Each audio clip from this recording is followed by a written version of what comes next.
तो बच्चों को शुरुआत से ही अगर बताया जाए संविधान के बारे में तो वो एक अच्छे जिम्मेदार नागरिक बनेंगे। तो हम देख रहे पूरे उत्तर प्रदेश में कि किस तरीके से पाखंड और अंधविश्वास को बढ़ाया जा रहा है। यदि बिहार इस चीज के लिए जो काम सरकार नहीं कर पा रही, वो हमारे समाज से निकले हुए लोग जो सामाजिक कार्य कर रहे हैं, महापुरुषों की बताई विचारधारा को जन जन तक पहुंचाने का काम कर रहे हैं। मॉडल पूरे उत्तर प्रदेश में घूम रहा हो, पूरे देश में जा रहा है। आपके चैनल के माध्यम से पूरे देश के लोग देखेंगे कि और ये जैसे नहीं हिंदू राष्ट्र का सिलूका छोड़ के देश को सांप्रदायिकता की आग में कैसे झोंका जाए। हम आपसे कहेंगे कि ये एजेंडा उनका झूठा एजेंडा है, ज्यादा दिन चलने वाला नहीं है। मंडल के आगे कमंडल ना पहले टिका था, ना आज टिकेगा, ना कल आने वाले समय में।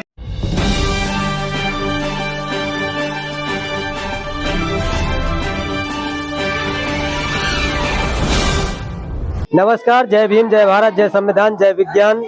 आज मैं फिर पुनः पहुंचा हूं दयालपुर औरैया जो बुद्धि विहार है वहां पर, और हमारे साथ हैं आज़ाद समाज पार्टी के धीरेन्द्र कबीर जी जो मंडल अध्यक्ष हैं। यहां पर पहुंचे हैं देखने के लिए बुद्धि विहार को।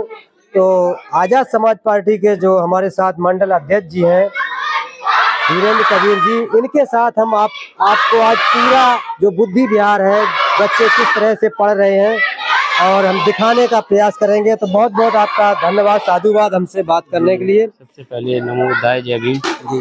तो जो आप यहाँ पर बुद्धि विहार पर पहुँचे हैं तो इसकी जानकारी आपको कैसे मिली और यहाँ तक का सफर आपका कैसा रहा? इसके लिए मैं धन्यवाद करूँगा हमारे सोमपाल भाई हैं जी, और हमारी समाज कार्यकर्ता हैं जो यहाँ पर काम कर रहे हैं बच्चों को पढ़ाने का। उनके द्वारा जब हमें जानकारी मिली तो मैंने आज प्रयास किया कि आज छुट्टी भी थी, तो मैंने कहा कि इसको जरूर घूमा जाए। और ये जो एक पढ़ाई के लिए हमारे बच्चों को महापुरुषों की विचारधारा को फैलाने का एक केंद्र बन गया औरैया के अंदर। तो इस केंद्र के द्वारा पूरे औरैया ही नहीं, आसपास के जो जनपदों में है, ये मॉडल को ले जाकर लोगों से हम शेयर करें और ज़्यादा से ज़्यादा इस तरीके के बुद्धि विहार का निर्माण हो और हमारे समाज में जागृति आए विज्ञानवाद तर्कवाद के बच्चों को जागृत करने का। हम चाहेंगे थोड़ा चलते चलते सफर करते करते बात भी करते रहें। आप थोड़ा आगे आ जाइए कैमरा पर्सन से और बच्चों को भी दिखाते रहें और बच्चों से आप बात करना चाहें, बच्चों के साथ साथ ये बात भी करते रहें। यहाँ आने का जो मेरा उद्देश्य है, मैं ये देखना चाह रहा था कि हमारे जो बच्चे हैं स्कूलों में जाते हैं तो केवल उनके पास एजुकेशन जो होती है वो किताबों तक ही सीमित है जी। लेकिन इस किताबों की शिक्षा से आगे बढ़कर कि ये हमें जो शिक्षा मिल रही है ये किनके द्वारा मिली है, क्यों मिली है, इस शिक्षा से हम क्या कर सकते हैं। तो इसमें कई सारे सैकड़ों हजारों महापुरुष हैं जिन्होंने अपना पूरा जीवन इन बच्चों की शिक्षा के लिए और हमारे देश में एक समान जागरूक होकर देश को बनाने को लेकर जिस तरीके की है धारणा आए। तो हम लोग यहाँ पर नीचे क्लर्क से लेकर राष्ट्रपति और एक IAS IPS और PCS बनने का जो मौका मिले, डॉक्टर इंजीनियर, तो यही वो माध्यम है कि हम लोग उनको और देश के तमाम जो चीज़ें जिस वजह से हम लोगों को मिला है, जो बराबरी का अधिकार बाबा साहब डॉक्टर भीमराव अम्बेडकर के दिए संविधान से, और जो नीचे हमने देखा है क्लास 1 से लेकर और 8 तक ज़्यादातर नागरिक शास्त्र के अंदर हम संविधान की कुछ ही चीज़ों को जान पाते हैं। लेकिन हम ये चाहते हैं कि क्योंकि मैं समाज में रहता भी हूँ तो हम ये चाहते हैं 1 से लेकर 8 तक जो मूल हमारे कर्तव्य उद्देश्य हैं, तो बच्चों को शुरुआत से ही अगर बताया जाए संविधान के बारे में तो वो एक अच्छे जिम्मेदार नागरिक बनेंगे। आप देख रहे हो देश में तरह तरह की चीज़ें चलती रहती हैं। लोग जब बड़े होते हैं तो सरकारी संपत्तियों का कभी कभी आप जिक्र देखते हैं कि वो घटनाएं ऐसी होती हैं कि लोग यही नहीं समझ पाते हैं कि जो सरकारी तंत्र है, ये सामाजिक चीज़ें जो हैं, ये हमारी जनता के आम लोगों के टैक्स से बनी हुई चीज़ें हैं, इनको संरक्षित करना, उनको बढ़ाना और जो व्यवस्थाएं हैं उन व्यवस्थाओं को सुचारू रूप से हमारे लोग कैसे चलाएं, ये भी हमारे बच्चों के अंदर अगर स्टार्ट से ही आ जाएगा तो जब ये बड़े होंगे तो जिम्मेदार नागरिक बन जाएंगे।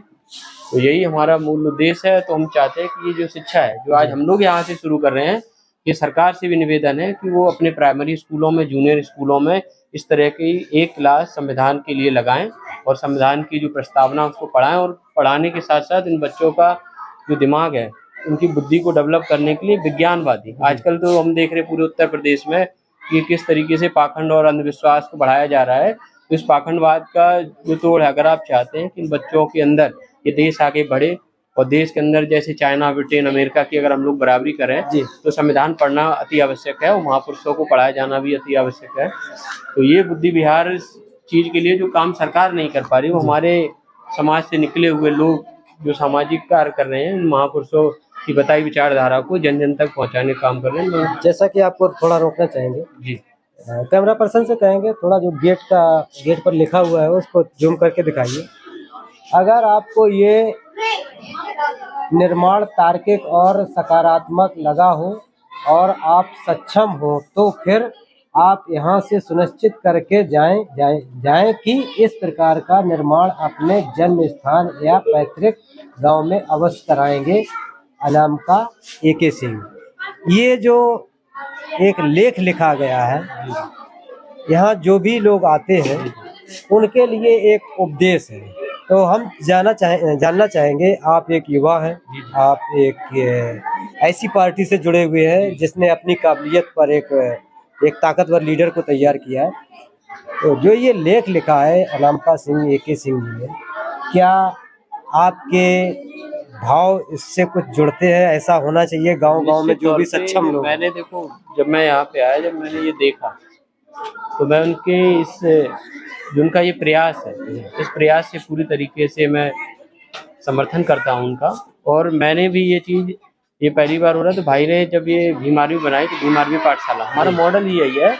और हम आपको भरोसा दिलाते हैं कि हम गांव-गांव गली जाकर, मैं उस जो धन्ना सेठ वाली राजनीति इस तरीके से नहीं, जिम्मेदार होने के नाते, एक सामाजिक कार्यकर्ता होने के नाते, एक समाज का एक जिम्मेदार व्यक्ति होने के नाते ये चाहता हूँ कि हमारे बड़े पिछड़े, अल्पसंख्यक या जो भी निर्धन लोग हैं, जो ये चाहते हैं कि शिक्षा का जो प्रसार हो, किस तरीके से प्राइवेटाइजेशन का, किस तरीके से महंगी शिक्षा का, निजीकरण का डेमोलेशन हो, इसको गिराया जाए और एक सामाजिक व्यवस्था जो है जिसमें शिक्षा ना के बराबर मूल्य हो, जिसका चिकित्सा अच्छी हो।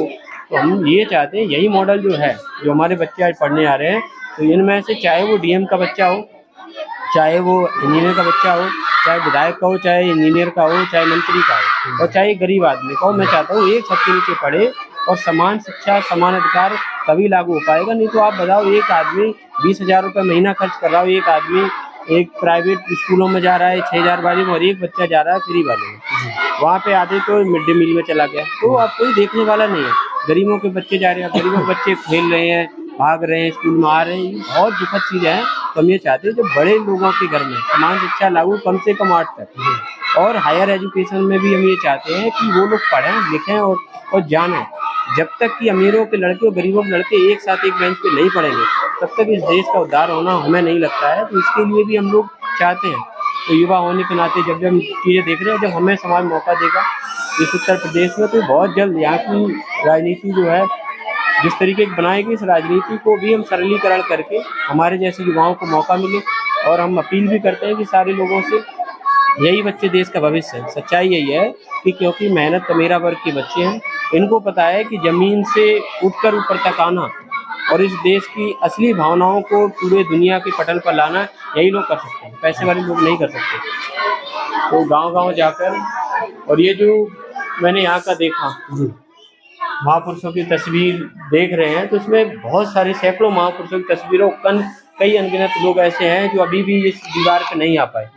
तो वो जो अनगिनत लोग हैं, मैं चाहता हूँ इस पाठशाला को एक बड़े रूप में, विशाल रूप में, जहाँ पे हमारे हजारों बच्चे पढ़ सकें, ऐसी मैं उम्मीद करता हूँ। और ये आप देखोगे कि अगली साल आते आते तो मैं चाह भी रहा हूँ, गांव के लोगों से अपील भी कर रहा हूँ कि इसको बहुत बड़ा विस्तार रूप देना चाहिए। और ये सिर्फ एक नहीं होना चाहिए, हम चाहते हैं जिलों में सैकड़ों, एक एक जिले में सैकड़ों के आधार पे हों, ताकि हमारे लोग बहुत तेजी से आगे बढ़ें। जैसा कि आपने जिक्र किया कि एक समान शिक्षा होनी चाहिए, जी। जो हमारी वर्तमान प्रदेश सरकार या केंद्र की सरकार, हमारे देश के लोगों को शिक्षा की आवश्यकता मुझे तो नहीं लगती है कि होगी, क्योंकि जब कांवड़ लेके जाते हैं या कोई धार्मिक कार्यक्रम होता है, तो उसमें SC OBC के लोगों की एक बहुत बड़ी संख्या में भीड़ इकट्ठी होती है।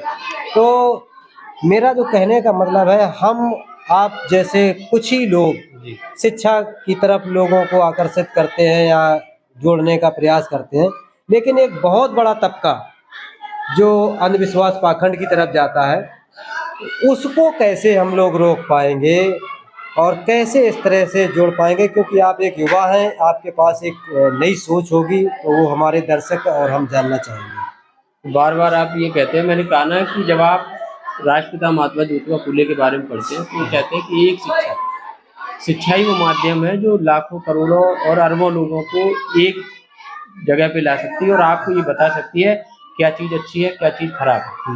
हमारे देश के अंदर आप कह रहे हैं कि शिक्षा ही तो नहीं हो पा रही है ना। मैंने बताया ना कि जब तक समान शिक्षा नहीं होगी, कि जो लोग हायर एजुकेशन पढ़ रहे हैं, पैसे वाले लोग हैं, वो अपने बच्चों को एक अच्छे स्कूलों में भेजकर अच्छी शिक्षा दिला रहे हैं, तो वो लोग डॉक्टर इंजीनियर बन रहे हैं, आईएएस आईपीएस बन रहे हैं, और गरीबों के बच्चे वो कावड़ ढोने के लिए मजबूर हैं। अगर हम भी उनके लिए विद्यालय में अच्छी व्यवस्थाएं होगी और जहाँ पर सारे लोगों बड़े लोगों के भी बच्चे पढ़ेंगे, पैसे वालों के पढ़ेंगे, गरीबों के पढ़ेंगे, तो उनके अंदर ये चेष्टा आएगी कि हमें कैसे पढ़ना। अब वो जब देख लेते कि 10,000 वाले स्कूल हम पढ़ नहीं सकते, अगर वो मंदिरों में इसलिए जा रहे हैं कि उनको ये गुमराह करें, यही पैसे वाले लोग उनको बताते हैं कि मंदिरों में जाने से ही आपके भाग्य बदलेंगे, जबकि दरअसल है क्या कि मंदिरों में भाग नहीं बदलते हैं, मंदिरों में सिर्फ समय बर्बाद होता है। अगर हम लोग यहाँ शिक्षा के द्वार पे आएंगे, विद्यालयों में आएंगे, तो हमारा भाग्य, समय, परिवार सब कुछ बदल जाएगा, बुद्धि बदल जाएगी। तो यही एकमात्र रास्ता है, इसके अलावा और कोई रास्ता नहीं है। इसी रास्ता को जब स्वीकार करके बाबा साहब डॉक्टर भीमराव अम्बेडकर हजारों साल की व्यवस्था को फाड़ फेंक गए। इसी शिक्षा के माध्यम से राष्ट्रपिता महात्मा ज्योतिबा फूले ने हजारों लाखों करोड़ों महिलाओं के लिए माता सावित्रीबाई फूले के द्वारा जो विद्यालय खोले, इस पूरे देश की व्यवस्था को परिवर्तित कर दिया। आपने देखा महात्मा छत्रपति साहू जी महाराज ने इसी शिक्षा की बदौलत पूरे देश के अंदर समान समतामूलक समाज की स्थापना पैदा कर दी। इसी शिक्षा के माध्यम से आपने डॉक्टर एपीजे अब्दुल कलाम थे जिन्होंने मिसाइल बना दी। इसी शिक्षा के माध्यम से साहब माननीय कांशीराम साहब ने सिर्फ उत्तर प्रदेश में समाज को शासक बना दिया, पूरे देश में बहुजन राजनीति खड़ी कर दी। आपने देखा होगा इसी शिक्षा के माध्यम से महामना राम स्वरूप वर्मा जी ने अर्जक संघ बनाकर समाज को उठाने का ही काम किया। तो आप इनकी तस्वीरें देख रहे हैं, इनमें कोई ऐसा व्यक्ति बताओ जिससे शिक्षा के बिना कोई चीज़ कर दी हो। शिक्षा की तरफ ही तो लेके गए हैं। तो कोई भी पाखंड को अगर आपको खत्म करना है तो उसका एक माध्यम है शिक्षा, और अच्छे विद्यालय, अच्छी एजुकेशन, अच्छा खान पान। तो जब तक समान शिक्षा नीति लागू नहीं होती, जब तक सरकार नहीं कर पा रही है, तो हम लोग ये चाह रहे हैं, गांव-गांव में लोगों से कर रहे हैं प्रयास, वो अपने बच्चों को पढ़ाएं लिखाएं।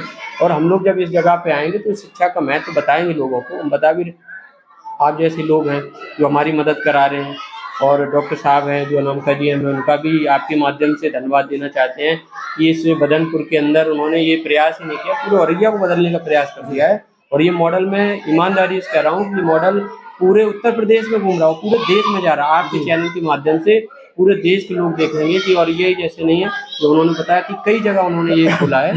तो अगर उन्होंने ये प्रयास किया तो उनके इस प्रयास को हमारे जो समाज के और बुद्धिजीवी लोग हैं उनसे भी मैं जोड़ के प्रयास करूँगा कि हम भी इस चीज़ को, और जब मैं यहाँ से जाऊँ, मैं कोशिश भी कर रहा हूँ जी, तो समय आने पर आपको दिखेगा कि मैं भी अपनी तरफ से इसको और बड़ा विशाल मौका आने पे करूँगा।